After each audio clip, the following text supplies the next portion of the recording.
Welcome to another episode of Lifestyles. I'm your host, Craig Sewing. We got a great show lined up for you. Now, you know we live in America's finest city, but imagine over $1 billion going into our coastal front downtown.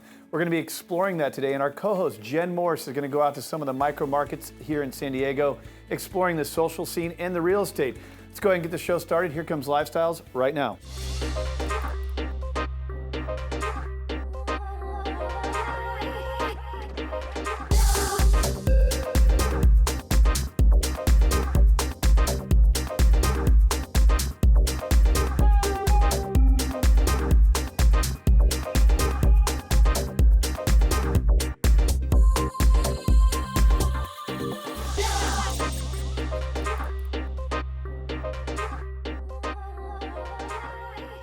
So here we are in one of the most iconic places in America's finest city, right in front of the USS Midway. There's a lot of stories that happen in that museum. But here we have Seaport Village. At Seaport Village, great place to go to restaurants, grab coffee, bike, run. A lot of stuff happening down here. What you might not know is there are billions of dollars in projects right now being put to the Port Commissioner, Rafael Castellanos, and his team to determine what we should do with this city front. So we're gonna go talk to Rafael right now and see what he has to say about Seaport. So here we are with Rafael Castellanos. Thanks for having us out, my friend. Good morning, Craig. How are you today? Good to be out in the field with you. Thanks. You know, we've had you in studio plenty of times now, but you invited us out here. This is an area you know and love really well. So first and foremost, tell us where we are. Sure. Well, we're at the Port of San Diego. As a Port Commissioner, it's great to have you down here. We're specifically at Tuna Harbor right now, which is one of the commercial fishing harbors in San Diego, where we had a lot of history and tradition with the Portuguese fishermen, the Italian fishermen, the Japanese fishermen here near Little Italy, of course. This is part of the Central Embarcadero, which is a much bigger area. It includes about 40 acres of land, 30 acres of water, all the way from the USS Midway Museum to the Manchester Grand Hyatt Hotel, the Embarcadero Marina Park North, Uroko Park, Seaport Village, of course. So this is a large area of land and water, and one that we're currently redeveloping. Yeah, it's pretty cool. So here we are, you know, it's got the authentic feel. You can smell the fish. Obviously, it's early in the morning here, and we got the guys out there getting their boats ready. And now this is where all the redevelopment is happening. Now explain what's going on. So we have different offers on the table, and what do they look and feel like? So we've had a very public process going on for over 3 years to do a master plan for the entire port. This particular area is a very important area. This is one of the most precious assets of the San Diego region, right between downtown San Diego and San Diego Bay. We had an international request for proposals. We had inquiries from all over the world.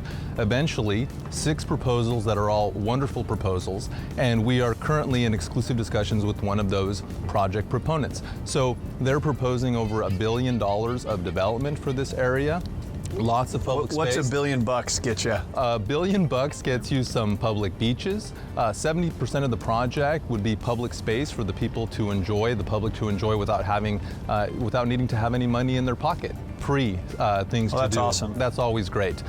Some boutique hotels, a youth hostel, an aquarium, a tower potentially, so an outdoor weight room area like Muscle Beach and Venice Beach. So lots of public amenities, beaches, a volleyball net, a public pool, an Olympic-sized pool for people to enjoy out here on the waterfront. So lots and lots of stuff to do. Yeah, it's pretty interesting just to imagine all of that here. I think many San Diegans recognize Seaport Village, come down here, grab food, ride their bikes, go to the USS Midway over here. So to think of it having a beach is pretty interesting, or a Venice Beach, as you just put it, plus a gym and all these other things. I think it's pretty cool that you guys are designing things that would essentially be free. That's right. One of the great things about San Diego. On this show, we talk about multi-million-dollar pieces of real estate, but also the fact that you can enjoy a sunset, doesn't cost you a penny. It's one of the coolest things about America's finest city. So $1 billion goes into this thing. I know that the city isn't trying to lose money. So how does it monetize? How is it good for the city? Sure. Well, first of all, if you think about it, just the development itself will create thousands of construction jobs. Many permanent jobs will be created as well in the restaurants, in the retail, in the hotels, and all of the rent that's generated by the project over many years. The Port of San Diego, which owns this land, and we own this land as trustees for you. the people of California. This is public land. We get a percentage of all of that rent. We then use that money to reinvest into the waterfront around the San Diego Bay so that we can develop new projects, more public parks, more free amenities for the people to enjoy. And that has not just an economic effect, but also a quality of life effect. There are about $7.5 billion of annual economic impact created by the Port of San Diego. Wow. And that inures to the benefit of everyone. So when you say rent, they're leasing the land, so to speak, and part of that money is going to be allocated towards the city? Is that fair? Towards the Port of San Diego. Okay, got it. Towards the Port of San Diego. So the Port of San Diego is its own government. It's a special entity created by the state in 1962.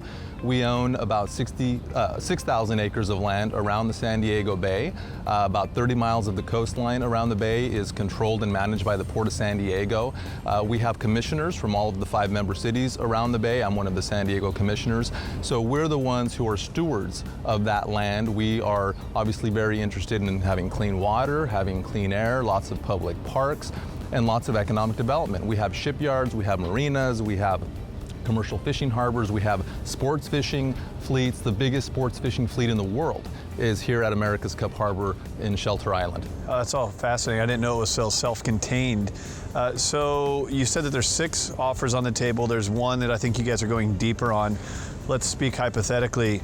When does it happen? When is there an agreement in place? And how long does it take before we actually see this vision become a reality? Sure, so this is a process. Like I said, we're in the 3rd year of a master plan update for the entire port.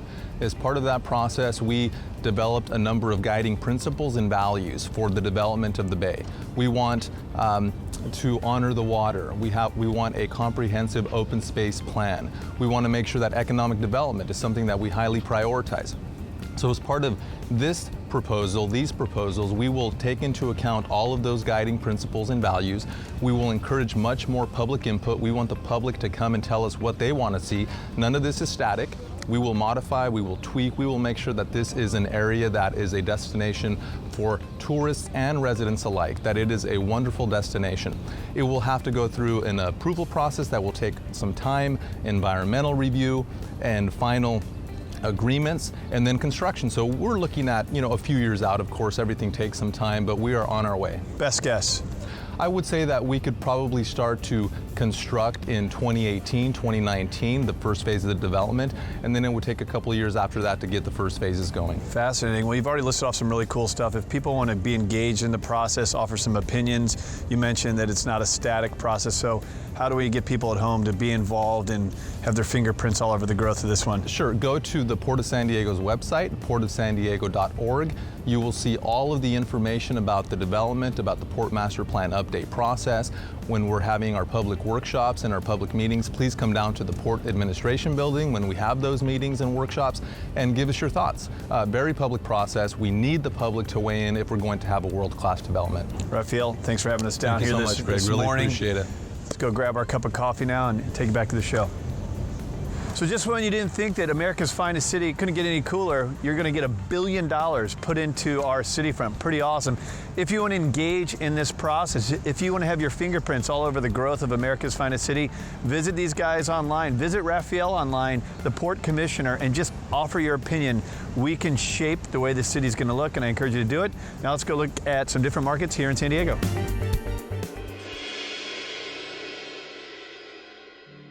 South Park is an eclectic enclave of hip shops and restaurants that are setting the trends for its surrounding neighborhoods to follow. One of the must-try restaurants in this neighborhood, as named by TripAdvisor and CNN, is Buona Forchetta.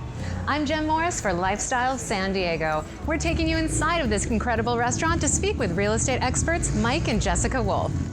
We're here in South Park at Buona Forchetta, and I am with the top 1% in San Diego real estate team, Mike and Jessica Wolf. Thanks for being here, guys. Thanks, Jen. Thanks for having us. So we are just blocks away from your home, the home that you are building here in South Park. You must love this neighborhood. Tell me a little bit about it.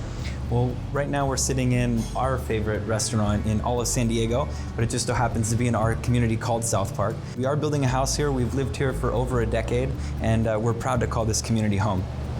Tell me about some of your favorite spots around here to go maybe have a coffee or dinner. Oh, you have Grant's Marketplace. You have Kindred, which is a great vegan restaurant right across the street. We're in the most authentic Italian place you can find in San Diego. You have great burgers at the Station Village Tavern over on Juniper. A lot of wonderful spots, or even just sitting at the park with the family and enjoying a picnic is really lovely.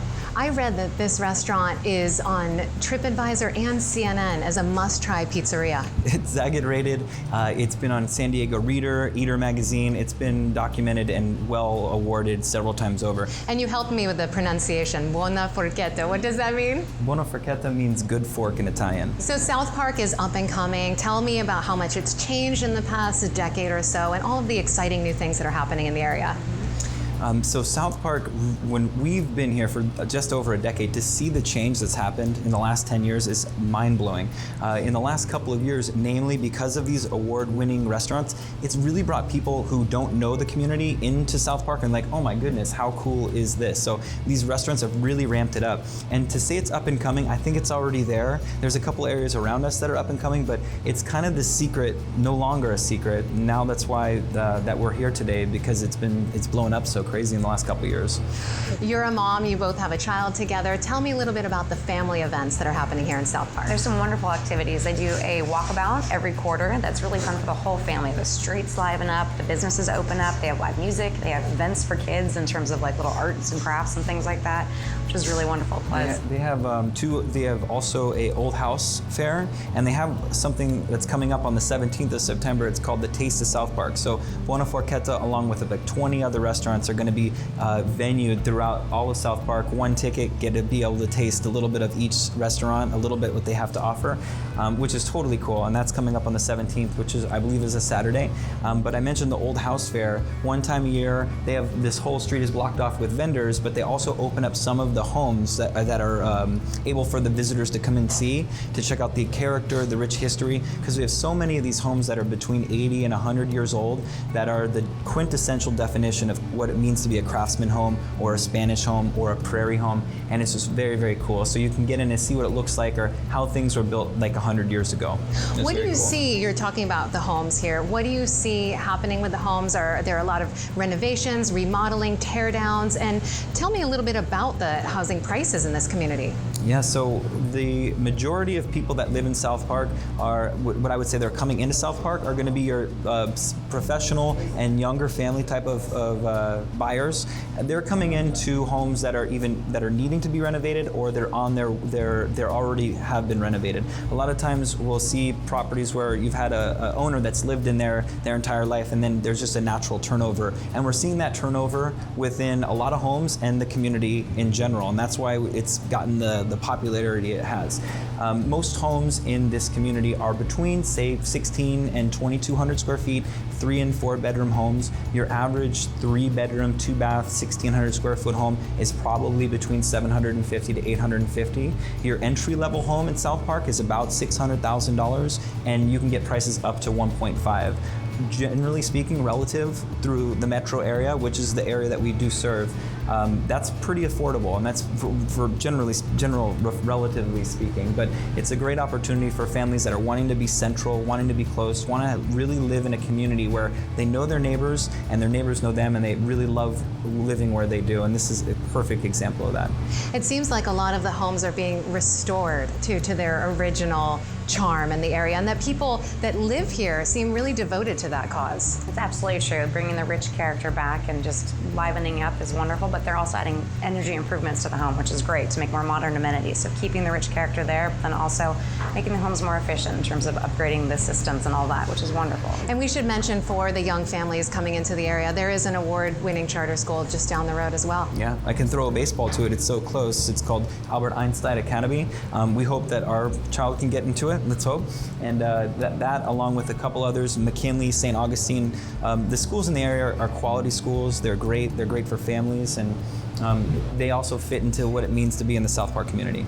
You two are an elite real estate team, as I mentioned, top 1% in San Diego. You could live anywhere in San Diego. Why did you choose South Park as your home? It's the community that brings me here. The neighbors become your friends. It's very loving.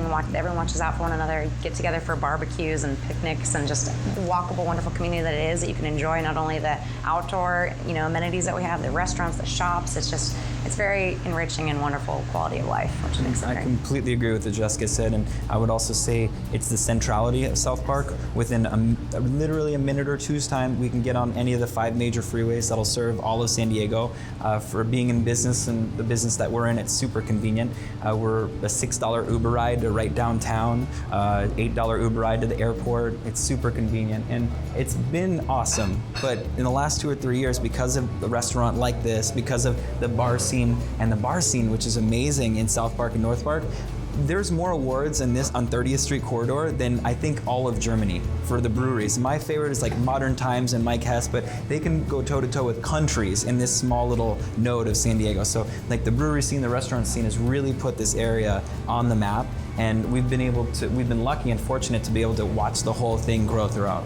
It almost seems like you don't even need to Uber to downtown. You have it all right here. Yeah, pretty much. And that's when people are saying, I want to live in a walkable community. I think that's what they mean. Like, we can walk out our door and with 2 minutes time, go to a yoga studio, go to 2 or 3 or 4 really, really delicious restaurants, or have a sandwich at the marketplace, or go and do our shopping at the Target Express 3 or 4 blocks down the road. So you do have it all here, and if you really need to go somewhere else, you can certainly do that as well. You two are a husband and wife team. Tell me about how that is working together, how long you've been doing it, and how you really balance each other. Could not be happier working and living and having a professional business with my wife. I think we balance each other out perfectly. I know it's not for everybody, but I know when I first started in real estate, it was by myself, and it did okay. But when we started working together, they have the saying, 1 + 1 is 11. It's not 2. And so our business thrived. We did so well, and we're still doing well, and every single year is better than the last. So we hope that to continue. Something that we're both passionate about and enjoying together, and working hard to serve our customers and our clients is just really enriching and wonderful. So working. I know that you have some great footage of a property just blocks from here. A great example of the real estate really in South Park. Tell us about this property. This is a perfect example of what it means to be a historic craftsman. So I would love to have you check it out. All right, let's take a look.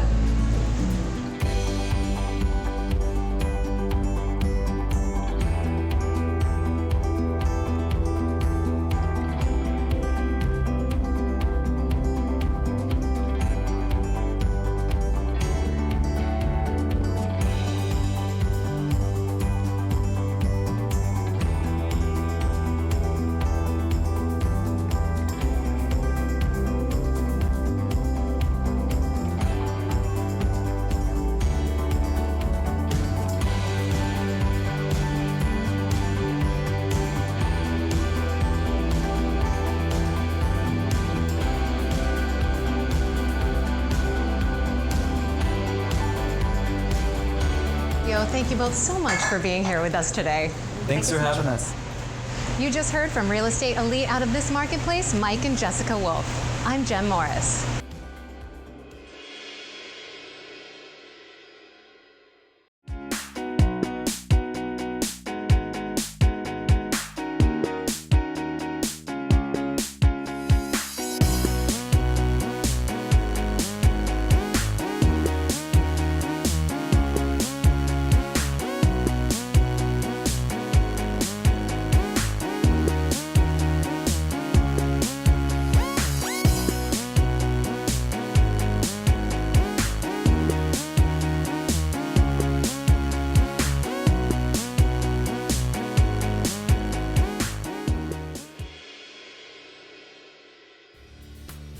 Bankers Hill is an uptown San Diego neighborhood near Balboa Park. This neighborhood features a wide variety of foodie hotspots, from farm to table and fine dining to sushi and small plates. I'm Jen Morris for Lifestyle San Diego. We're going to be bringing you into one of those fabulous restaurants today, American Gastropub, the Corner Draft House. There we're going to be catching up with real estate agent Jeff Grant. He was voted one of the best real estate agents per the Union Tribune in the San Diego marketplace. Let's go catch up with him now.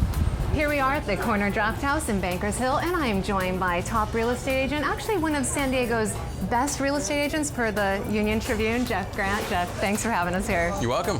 So tell us a little bit about this restaurant. We're on four corners of incredible restaurants right here. Yeah, we are sitting on the corner of 5th and Laurel, and this corner itself has Cucina Urbana across the street, Artisan Bento, caddy corner. We're sitting in the corner draft house, and then across from over there will be one of the next best restaurants, which I can't yet reveal.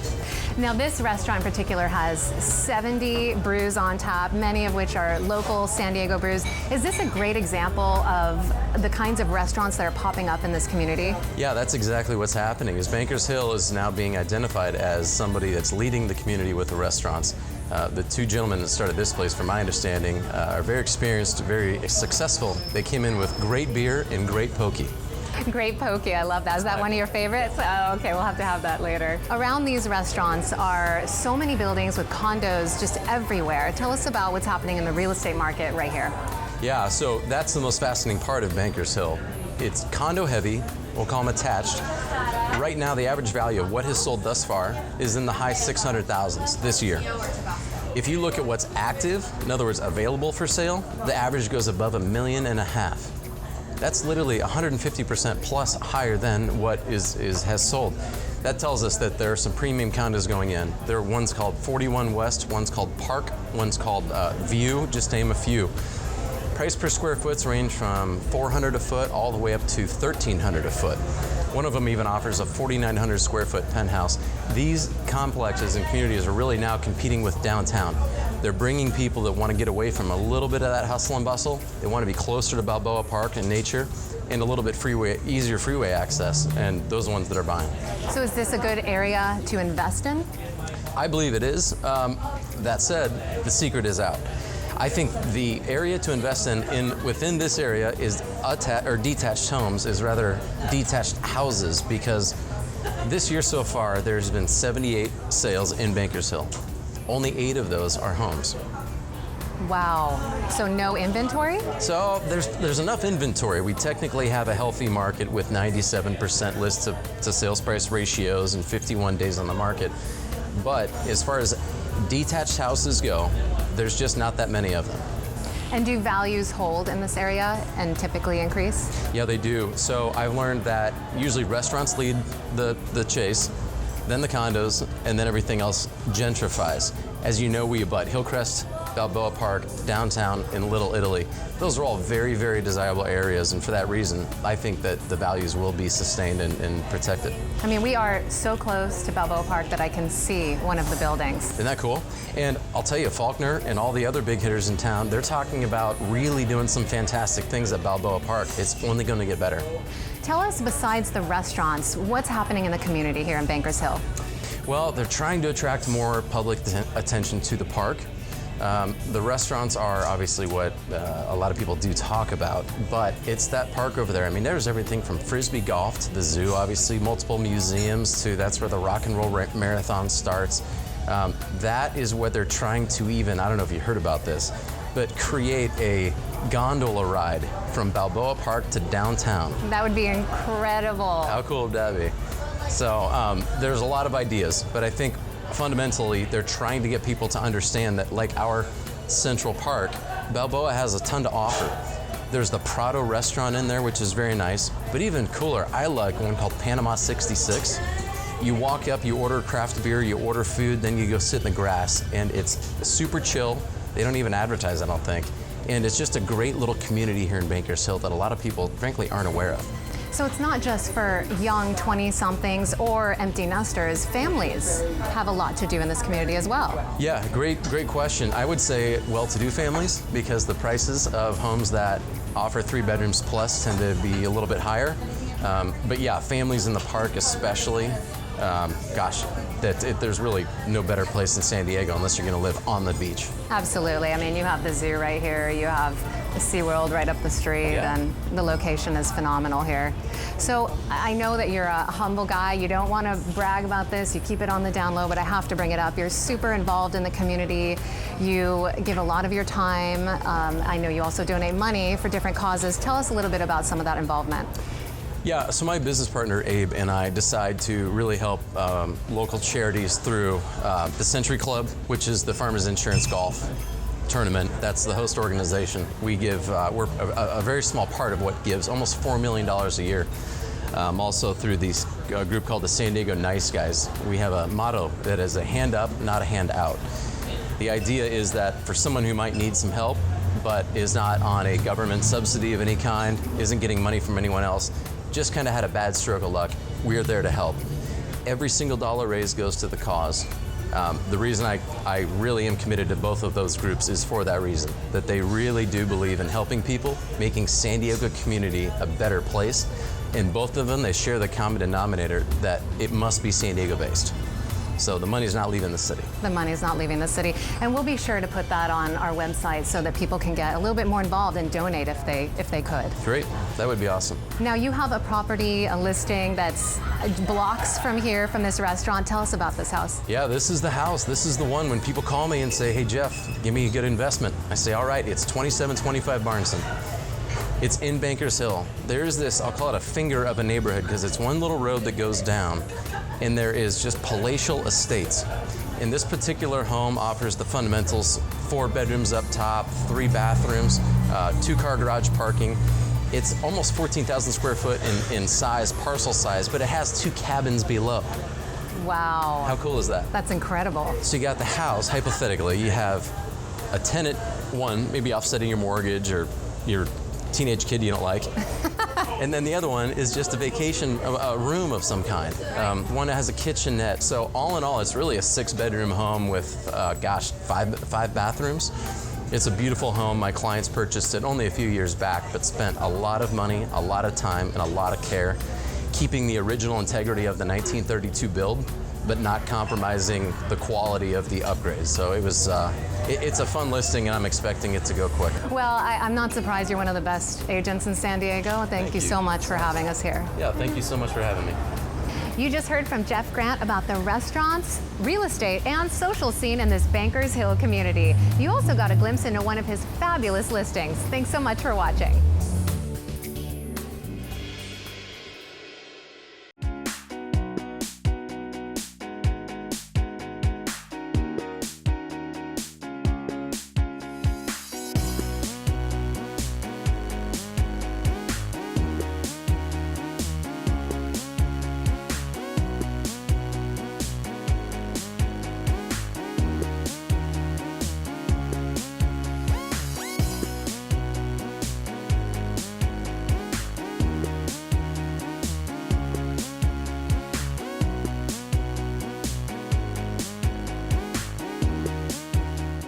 All right, that was Lifestyles. I hope you enjoyed today's show. Of course, we'll be back next week right here on the CW. But I'd love between now and then if you would engage in the conversation on your phone. You can go to craigsewing.com. That is my website. All of our social media links are there. Facebook, Twitter, YouTube, Instagram. It is all there for you. Follow the show, follow me, engage in the conversation, message me if you'd like. And of course, make sure you tune in next week for another episode of Lifestyles. Have a great weekend.